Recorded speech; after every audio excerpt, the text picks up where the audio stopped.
noite para quem não dei ainda. Todo mundo conhecido, né? Que bom. Vamos começar então o nosso diálogo. Vamos fechar os nossos olhos, como tradicionalmente fazemos, para que Deus nos proteja, nos ilumine com as bênçãos dos seus mensageiros, superiores a nós, em irradiação, em idade astral, em experiências, em decisões, mas nossos irmãos, como Jesus Cristo, ao qual pedimos a sua irradiação, a sua luz nesse momento, aos espíritos protetores desta casa, aos nossos anjos da guarda, e a todos que aqui estamos, tenhamos juntos alguns momentos de reflexão diante daquilo que se chama vida. E te pedimos, Senhor, não apenas por nós, mas por muitos que precisam também desta luz, chamada imortalidade, espiritismo e assim por diante. Seja feita a tua vontade, Senhor. Muito obrigado pela presença de todos e que assim seja. O espiritismo já tem mais de 150 anos, não é tão novo assim. Nós já somos criaturas em expiação, como temos falado, né? Já não somos tão jovens assim, não somos espíritos puros, não somos espíritos em simples aprendizado. Mas, porém, Deus é estável. Portanto, o que é do passado, o que é do presente, o que é do futuro, é relativo à circunstância, não é de acordo com moda. O que serve, o que não serve. A filosofia é como a música. Ela é boa, ela serve ou ela é ruim. Essa é uma revista famosa na doutrina espírita, o Reformador, Revista de Espiritismo Cristão, Federação Espírita Brasileira. O ano 117, número 2048. Esta publicação aqui é de novembro de 1999. E chamou a atenção, ela estava ali, enquanto a gente estava por aqui, a visão espírita da morte. Texto bem legal, que é o editorial que tem aqui. Justamente nesse momento em que o Brasil passa por uma série de desencargos coletivos, desastres pessoais e assim por diante. Então eu vou ler primeiro esse editorial aqui para nós comentarmos um pouquinho sobre ele, como forma de reflexão e de colaboração para o desenvolvimento pessoal de cada um, de acordo com o seu livre-arbítrio e com a sua vontade. Neste mês em que os homens instituíram uma data para referenciar os mortos, vale a pena rememorar o que ensina a doutrina espírita a respeito do que representa a morte. O fenômeno da morte é visto sob múltiplas formas, dependendo da crença, da descrença ou da certeza que cada criatura humana constrói para si mesma. Vale dizer que o materialista, o espiritualista e o espiritista têm concepções muito diferentes sobre a vida e sobre a morte. Para o materialista puro, para quem a vida está inteiramente voltada aos bens e gozos materiais, o corpo físico, enquanto vivo, representa tudo. Morto o corpo, tudo se dissolve no nada. Os espiritualistas, em geral, admitem a existência de algo além da expressão física, a alma, que sobrevive após a morte. A destinação da alma para as correntes espiritualistas varia muito de conformidade com suas doutrinas. A doutrina dos espíritos, essa bênção da espiritualidade superior em favor de toda a humanidade, o Consolador prometido e enviado pelo Cristo de Deus, veio aclarar a tormentosa questão da vida, da morte, da existência e da sobrevivência do espírito. Para a doutrina espírita, o que se denomina morte, o problema maior que tem ocupado o pensamento humano em todos os tempos, faz parte das leis naturais ou divinas, assim como o nascimento. Nascimento, morte, renascimento são transformações naturais da própria vida do espírito imortal, sujeito a evolução natural. Morte é transformação, não fim. Por isso, para desmistificar a palavra morte, com sua conotação de fim, desaparecimento total, termo, destruição, conotações milenárias que causam tantos sofrimentos, o Espiritismo prefere substituí-la por desencarnação, que é justamente a separação do espírito de seu suporte físico de carne. Mas como a vida do ser continua a morrer, é renascer, é a volta do espírito à sua pátria verdadeira. Ou seja, repetindo, mas como a vida do ser continua, morrer é renascer, é a volta do espírito à sua pátria verdadeira.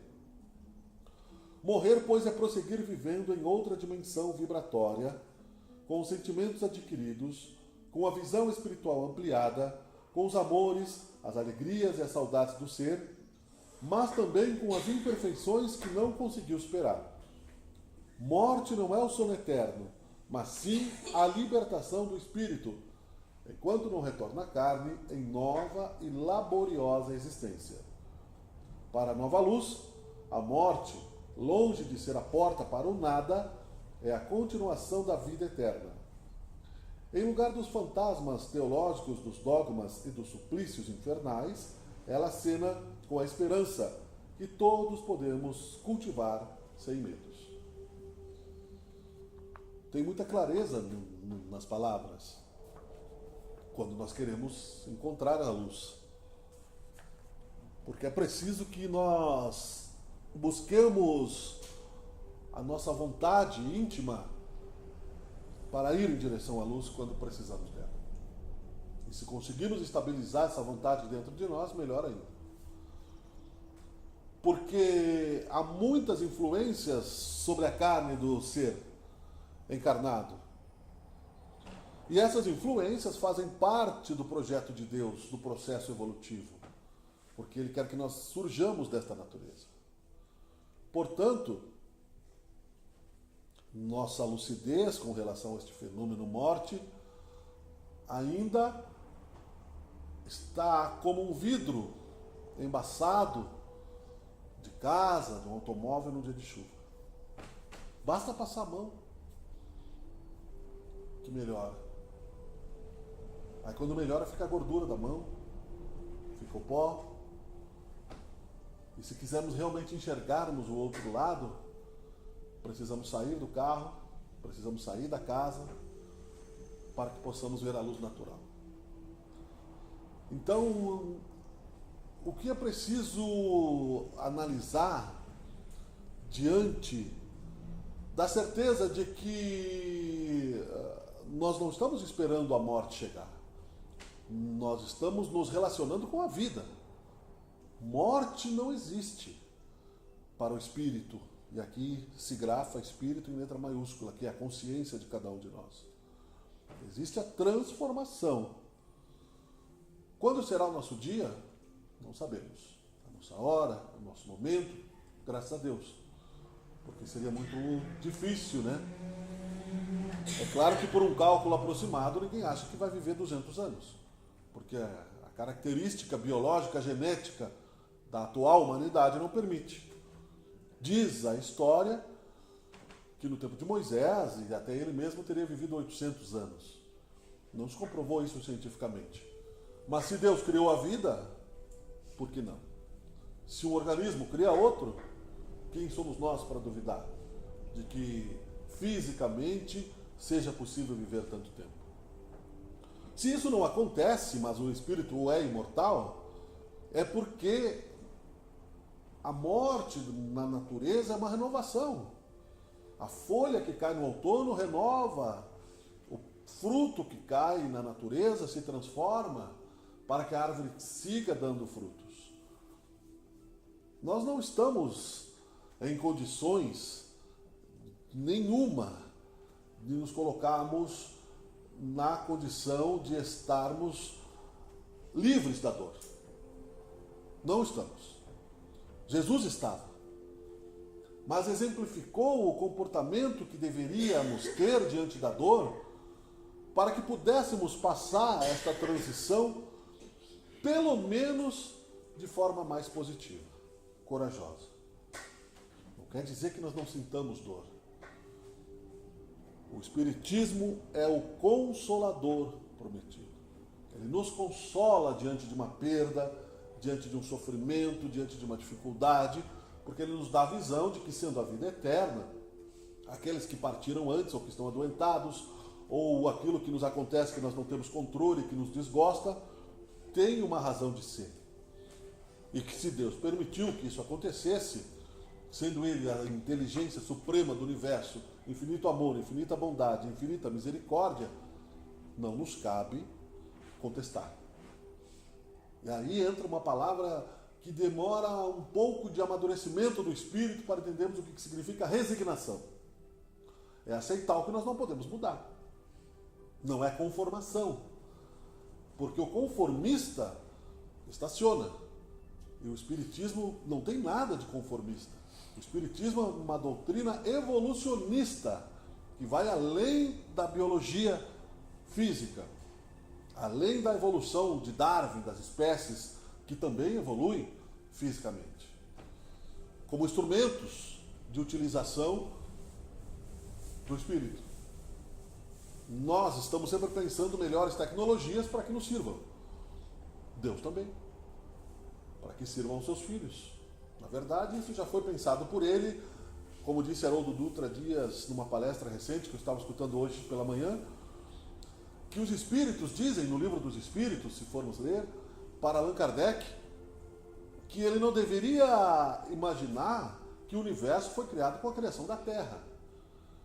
Que quando a Terra foi criada, que ela foi retirada sua massa do Sol, resfriada, moldada, planejada pelos espíritos de luz com a participação de Jesus Cristo, o universo já tinha espíritos puros, porque Deus é a eternidade.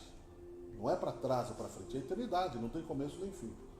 Então nós temos que ter um cálculo, se, como ele exemplificou, e é bom esses exemplos, são bons, porque a gente pode tornar isso claro à nossa consciência. Quando nós chegamos a uma faculdade, a uma universidade, nós não imaginamos que ela começou, que os professores que estão ali começaram junto conosco. Eles já estavam ali, já estudaram, já planejaram, já pesquisaram, já criaram e vão passar o conhecimento. E assim é o universo, uma grande escola. Assim é a vida, uma grande escola. E é nisso que nós temos que focar, no aprendizado que nos faz dar foco à luz que Deus nos deu, a polir a nossa consciência, que é a vida, é o existir, é o querer evitar o compromisso com o relacionamento ilícito na direção do outro, nos negócios, na vida pessoal, pessoas que às vezes não nos conhecemos. Casos negativos não são necessários citar, porque a gente ouve nos noticiários todos os dias, de crime, de morte. E estando numa religião, exercitando a fé, o Espiritismo, veja que nos mantém normais, sem ritos exteriores. Não quer dizer que nós não tenhamos que ter esta religião. Não quer dizer que nós tenhamos que nos comportar como fanáticos fundamentalistas e nos afastar do mundo. Mas temos que refletir, sim, sobre o nosso dia a dia, com alegria e com a certeza de que a vida é eterna.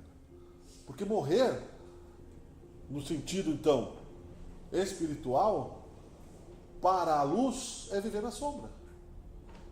Nos umbrais, nos momentos de cegueira, onde Jesus dizia, deixai os mortos, enterrai os seus mortos, porque o apego muito grande às coisas, por séculos e séculos, temos feito isso, reencarnamos cheios de propósitos, chegamos aqui, esquecemos tudo, porque a misericórdia de Deus nos dá o esquecimento, avançamos pouco. E pouco, e pouco, e pouco. É uma escolha. Mas às vezes o cronograma escolar é um pouco mais exigente, porque se não cumprirmos aquele cronograma, o que acontecerá? Seremos convidados, classificados para estudarmos numa escola um pouquinho menos exigente. Ou menos estruturada, mas com maiores exigências, na verdade. Ontem eu ouvi uma reflexão sobre pensar grande ou pensar pequeno, que eu achei muito interessante e separei para destacar, de uma empresária que esteve em Caxias do Sul, que é proprietária da bandeira Blue Tree, que tem aqui em São Pellegrino. E ela diz, pensar grande e pensar pequeno tem duas diferenças. Você vai pensar da mesma forma. Mas se você pensar pequeno é pior, porque você vai ter que fazer de novo. Claro que ela estava falando em termos de negócios, japonesa, cultura espiritualista. Quando nós falamos em pensar grandes, não é deixar de ser humilde e alimentar a soberba. É saber que nós somos eternos, que nós somos filhos de Deus. Nós não precisamos ter tanta pressa, tanta correria. Né? Veja o que aconteceu com o Ricardo Boechat, jornalista da Bandeirantes essa semana. Um motorista do caminhão caxiense, que jamais esperava. Ele podia esperar um assaltante, né? Ele poderia esperar, mas caiu um helicóptero na cabeça dele. Um caminhão na rodovia e o jornalista morreu. Né? Ele não tinha débitos nesta vida com a lei divina.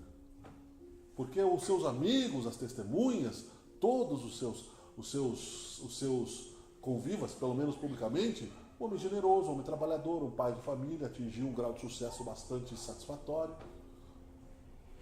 E aí é que explica a reencarnação, os resgates, as desencarnações coletivas, como as tragédias que aconteceram em Brumadinho, como os garotos do Flamengo. Nós vivemos ainda distorções emocionais muito claras. Vejam que é preciso aprender ainda a tolerar muitos acontecimentos, porque o Brasil vive justamente pela ganância, justamente pela irresponsabilidade, pelo materialismo que citou aqui, aonde o ser aprende o quê? Eu tenho 10 anos, eu não pude estudar o suficiente. Eu tenho 15, eu tenho 20. Algumas pessoas nasceram ricas. Eu tenho inteligência. O que eu vou fazer? Eu preciso viver. Quero ser rico. Atalhos. Crimes organizados. A escola do crime. Porque a impunidade é o que faz com que as pessoas apostem que não vai dar nada. E o plano espiritual sabe o que é, sendo Ismael, o nosso anjo guardião, que cuida da pátria do Brasil, entre outros administradores no plano espiritual, começaram por onde a transformação do Brasil? Pela justiça. Quanto mais próxima a justiça nossa, dos homens, for mais próxima da justiça de Deus, né? Ninguém quer pena de morte no Brasil. O Espiritismo é contra a pena de morte. Ninguém quer olho por olho, dente por dente. Só se quer um equilíbrio. E as pessoas se tocam que esse equilíbrio começa em nós. Por coincidência ou pela lei de atração de vontade, a palestra do Haroldo Dutra Dias, que foi proferida acho que no dia 19 de janeiro, que está no YouTube, ele fala exatamente sobre a necessidade de cada um buscar o seu aprendizado. Aquilo que falamos na semana passada, que a gente não evolui por decreto. Que Deus não vai baixar um decreto, agora o Miguel é perfeito, agora aquele é perfeito, esse seria um privilégio. Deus estaria indo contra a vontade do Espírito, que Ele mesmo deu para que se desenvolvesse, ampliar a sua própria obra, a sua própria luz, o seu próprio merecimento. Então o Espiritismo ele é uma doutrina consoladora e responsabilizadora dos nossos atos. A natureza não vai dar saltos, nós muito próximos estamos, como sempre dizemos, ainda da balança entre o homem animal e o homem consciência, para chegarmos num futuro ainda milenar na questão do ser humano angelical, e depois nos libertarmos da reencarnação, ou seja, nós vamos morrer muitas vezes ainda, porque quando nós estamos lá, nós vamos querer voltar. Né? Tem uma piadinha infame que o pessoal fala, que é infame mesmo, né? Como diz a minha filha de Pavezão, que casamento é quem está fora quer entrar, quem está dentro quer sair. É uma brincadeira, né, de quem sabe como é a relação entre duas pessoas. Então, às vezes, a pessoa está naquela solidão, está procurando alguém, gostaria de ter alguém, nem que fosse para me incomodar. Daí, enquanto se incomoda, por que eu me incomodo tanto? Não quero mais. E assim é a vida. Né? Quando nós estamos desencarnados, nós queremos isso, eu quero voltar, nem que eu vou voltar, eu vou sofrer, eu vou resgatar todas as minhas dívidas. Aí os espíritos de luz, não, ó, calma aí, ó, tu não tem tanta força assim. Olha aqui, ó, nessa vida aqui tu caiu. Te deram as provas, mas tu não foi tão bem assim. Então vamos fazer um plano, como um conselheiro na universidade, um orientador, vamos fazer um plano mais de acordo com o teu padrão vibratório, porque o psicólogo astral mais evoluído, um ser superior, o anjo da guarda que nós temos normalmente não, como regra, é o ser mais experiente do que nós. E aí com o tempo nós vamos lembrando. Alguns chegam aqui na casa espírita estropiados pela dor, pelo amor incompreendido, pelos seus maus atos de caráter cometidos e o arrependimento, e assim por diante. A maioria, pela mediunidade desequilibrada, porque faz parte do ser humano a mediunidade, é um sexto sentido a ser desenvolvido no futuro, mas também pela sabedoria divina, Deus semeou alguns médiuns no planeta, ou seja, acelerou o processo psíquico da mediunidade para algumas pessoas, para que elas pudessem colocar de volta no lugar aquilo que elas tiraram. Aquilo que muitas vezes nós queremos fugir, Deus nos colocou perto disso para que nós nos comprometamos com aquilo. Então muitas vezes seria muito mais fácil nos omitir, né? Usar a inteligência, né, para outras coisas. Mas aí você sabe, né? Você sente, você ouve, você vê, você tem um sexto sentido que isso não está certo, que não vai dar certo. Né? Então você se obriga a entrar não é no brete, é na linha correta, para que algo pior não aconteça dentro da lei de causa e efeito para você mesmo. Você passa primeiro por temor, não é o pecado. Em determinado momento se criou a figura do monstro, que é o ser do mal, que as pessoas acreditam que está lutando contra Deus no universo, alguns, o que é uma infantilidade medieval, porque o Espiritismo não acredita na existência de um ser demoníaco, diabólico. Mas sim criaturas distorcidas na sua vontade, com grande poder de inteligência, fazendo o mal. Nos planos espirituais inferiores, com uma matéria mais fluídica, né? Se pintam, se disfarçam, assustam, né? E aparecem. Né? Se aparecesse alguém aqui materializado, vestido de monstro, de palhaço, de qualquer coisa, nós iríamos nos assustar. Não é normal uma pessoa entrar aqui essa hora vestida de bruxa, de qualquer coisa. Então no plano astral é a mesma coisa. E às vezes eles se materializam, aparecem dessa forma. Então, e são zombeteiros, riem.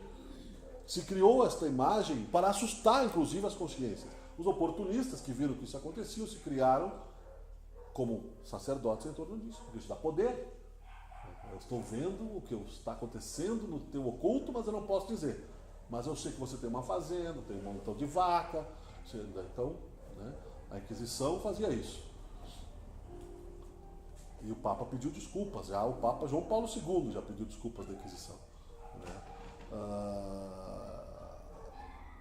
Denunciava alguém por bruxaria, se apropriava dos seus bens, proibiu o casamento para enriquecer a Igreja Católica e aí se tornou aquele enriquecimento absurdo sem nenhum significado. Que, segundo o próprio Divaldo Franco, está fazendo o caminho contrário já também. Porque isso não é uma crítica, é uma análise de que o Espiritismo também pode cair nessas armadilhas. O caminho contrário que o Papa Francisco, com a sua humildade, está fazendo. Ele não pode chegar lá porque eles matam ele. Se ele chegar lá e botar todo mundo fora e dar para os pobres e dizer que agora nós somos franciscanos de verdade, eles acabam com a vida dele. Então, ele não vai conseguir. Então a natureza não vai dar saltos. Os próprios católicos vão debandar da igreja porque muita gente gosta da maneira como é. O próprio Deus não é radical conosco, no seu poder magnífico. Se ele pensasse negativamente um segundo sequer da nossa existência, como nós muitas vezes no momento de raiva pensamos de qualquer pessoa, ele nos simplesmente desintegraria. Aí sim seria a morte. Nenhum de nós morrerá. Com isso, essa felicidade de sermos imortais nos dá a certeza de que nós vamos resolver o que acontecer em qualquer lugar que estejamos, ou ver o que vai acontecer. Só que nós sabendo o que há do outro lado, sabendo que antes também já existiu alguma coisa, é natural que a busca da felicidade seja racional. Então eu vou partir para entender, como disse, muito legal o Haroldo Dutra Dias, se vocês botarem lá no YouTube, aparecem muitas palestras dele. Ele é um juiz mineiro e que está muito bem posicionado nas questões espíritas. Ele é muito inteligente, ele traduziu a Bíblia do hebraico e ele é genial. E ele esteve na Inquisição, ele mesmo fala que se o plano espiritual achasse, e Jesus Cristo achasse que o caminho era mudar o outro, ele teria feito. Por que nós vamos achar que eu preciso mudar o outro? Preciso mudar o cidadão? A gente se magoa, é verdade. Às vezes, nós vivemos aqui numa sociedade de cultura, não sei de que maneira descrever, mas que às vezes não se cumprimenta por motivo nenhum. Uma pessoa mais expansiva conversa com as pessoas, né? Às vezes as pessoas passam do lado assim. Ó. Hoje eu passei descendo no terceiro andar de um prédio, uma pessoa subindo, ele desceu e subiu. Às vezes é um trabalhador, eu também sou trabalhador. Uma palavra de incentivo, aí irmão, vamos lá, isso aí. Bom dia, tá calor? Qualquer coisa. As pessoas estão tão mal-humoradas que elas se ignoram no mercado. Se alguém bate no carrinho, você já fica brabo, a pessoa já fica brava, não pede desculpa. Hoje a mesma situação. Aí foi um outro senhor, foi atravessar a rua, o motorista do ônibus parou. Eu já sou quase um idoso, de cabelo, tenho meio século, né? Mas, enfim, já me ofereceram vaga de idoso, 10 anos antes. E o motorista do ônibus parou, agradeci, né? Legal, muito obrigado, que bom, né? Não tinha nenhuma senhora, era só eu. Aí o senhor estava na farmácia e fez assim: isso que tu fez, pouca gente faz. Eu disse: tá, mas o que eu fiz? Tu agradeceu. Eu também agradeço quando me dão uma gentileza. Porque uma gentileza naturalmente deve gerar outra gentileza. Nós vivemos numa realidade que nem isso mais acontece. A gentileza não gera outra gentileza, a gentileza gera raiva. Ai, graças a Deus, se tu não me visse, né? Porque nós somos o quê? Soberbos. Nós não somos vítimas do que nós estamos sofrendo. Nós criamos aquilo que nós estamos sofrendo. O ego que nos torna tão arrogantes é que nos irrita. Porque quando ele não está, é que nem um leão com fome. O ego é um leão com fome. Se ele não está satisfeito, o leão satisfeito é um gatinho. Agora, se você não alimenta o ego, né, para ver o que acontece, né? Então essas questões todas estão na doutrina espírita para nos lembrar que nós estamos reencarnados, para concluir, para reformar o espírito, né? Reformador. Reformar aquilo que nós não construímos direito ainda. Temos a eternidade pela frente, né? Você pode se matricular em qualquer escola. Imagine você chegar assim, se tivermos vontade, né? Olha, você tem o universo inteiro para reencarnar. Aí alguém vai dizer assim: olha, você tem infinitas faculdades de graça. Só que você vai ter que se esforçar, né? Você pode chegar lá, você pode até ter que limpar o seu quarto, você vai ter que ajudar a tirar os pós dos livros, mas você vai poder estudar o que quiser e depois você vai subindo de classe. O universo inteiro. É assim, nós podemos encarar em qualquer planeta. O que se faz para melhorar? Como disse, né? Novamente eu vou citar o Espiritismo e o Haroldo Dutra Dias, a caridade. Fora da caridade não há salvação. Caridade moral, tolerância, para conosco mesmo também. Isso é preciso lembrar algumas vezes. Porque às vezes a gente pensa muito: não, então eu faço caridade, eu distribuo um montão de rancho, né? Eu perdoo todo mundo, né? Mas eu não perdoei direito, né? Estou com aquele câncer dentro de mim, assim: eu perdoei, mas estou me sentindo um idiota, porque eu queria ter dito umas, né? Então tem que se perdoar também, porque a gente não está competindo um com os outros.